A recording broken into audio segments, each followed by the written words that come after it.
Сайн мэцхан уу, намайг Амарлин гэдэг Тайпей хотын Минчуан сургуулийн 1-р курсыг төгсөх оюутан байна.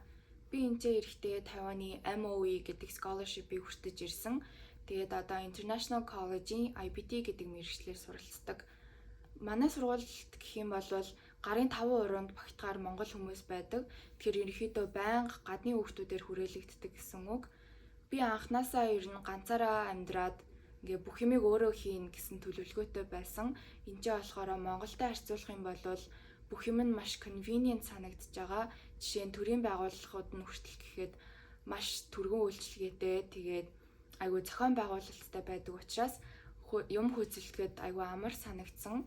Монголд ч гэсэндээ Тайваны төлөөлөгчийн газар тэтгэлийнхээ материалыг бүрдүүлж өгөхөд сургуулиас тэнцэн гэдэг бичгэн байхад бусад листен дээрх материалуудаа одоо бүрдүүлээд өгөхөд ерөөхдөө ямар ч төөх байгаагүй. Тэгээд анх энэчээ ирэхэд энэчээ коронагийн байдал намдаагүй, байнга маск зүүх шаардлагатай байсан.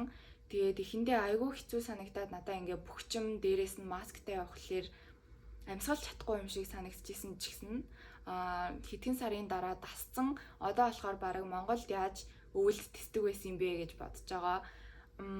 Миний өгөх нэг зөвлөгөө гэх юм бол одоо Тайван руу ч байсан хаашаач байсан ерөөхдөө гадагшаа явах гэж байгаа бол зоригтой байгаарай гэж хэлмээр байна.